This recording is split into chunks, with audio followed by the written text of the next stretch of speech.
संत मल्लुकदास ने बहुत सारी रचनाएं की, बहुत सारे दोहा, कविता, जिनमें से एक दोहा बहुत ही ज़्यादा प्रचलित हुआ।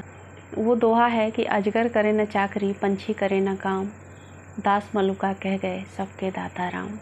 एक गांव में सत्संग चल रहा था, संत महात्मा आए हुए थे, उसमें सत्संग हो रहा था। जो संत थे, महात्मा थे, वो बार बार एक ही बात बोलते थे कि जिसका जितना दाना पानी है इस दुनिया में वो उसको मिलकर रहेगा। ईश्वर सबका भरण पोषण करते हैं, ईश्वर ही सबका खाने का इंतजाम भी करते हैं।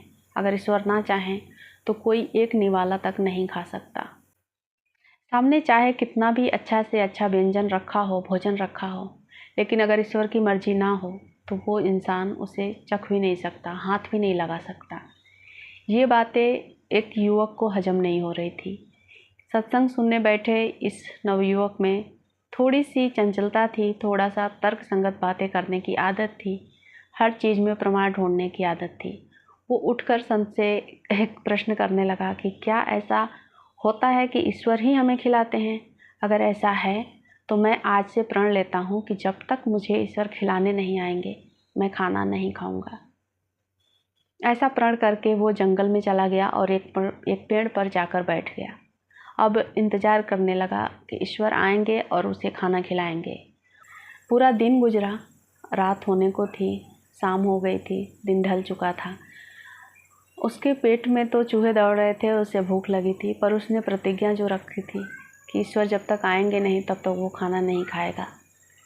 वहाँ से कुछ राहगीर गुजरे, उन्होंने सोचा कि शाम हुई है और हमें खाना खा लेना चाहिए। और जब वो खाना खाने ही वाले थे तभी उन्हें कुछ दहाड़ने की आवाज़ आई, जैसे कि शेर हो, कोई जंगली जानवर हो। वो डर कर राहगीर जो थे वो खाना वहीं छोड़कर भाग खड़े हुए। ऊपर से वो युवक सब कुछ देख रहा था। कुछ समय गुजरा, उसे लगा कि वो वापस लौट कर आएंगे, पर वो लौट कर नहीं आए। अब उसकी जो भूख थी वो तो बढ़ ही रही थी, लेकिन उसने प्रतिज्ञा जो कर रखी थी कि वो खाना नहीं खाएगा। कुछ समय गुजरा, नीचे खाना वैसे ही पड़ा था। रात हो चुकी थी। उतने में चोरों का एक ग्रुप वहाँ से गुजरा। उन्होंने खाना देखा तो बड़े खुश हुए कि चलो इस जंगल में खाना मिल गया, आज पेट भर के खाएंगे। तभी चोरों के ग्रुप में से एक जो आदमी था वो बोला कि नहीं नहीं, ये कोई षड्यंत्र हो सकता है, गांव वाले हमें मारने के लिए इस खाने में विष मिलाकर तो नहीं रखे हैं। और उसने इधर उधर देखा, चारों तरफ देखा, नज़र ऊपर उठाई तो वो युवक उस पेड़ पर बैठा था।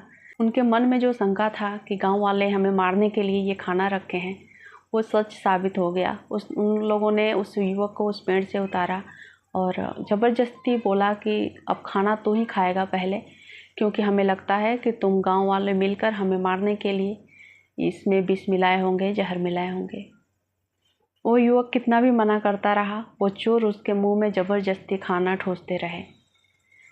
जब उसका खाना खा के हो गया, पेट भर गया, उन चोरों को तसल्ली हो गई कि हाँ इसने अब खाना खा लिया है, अब विष का असर होगा।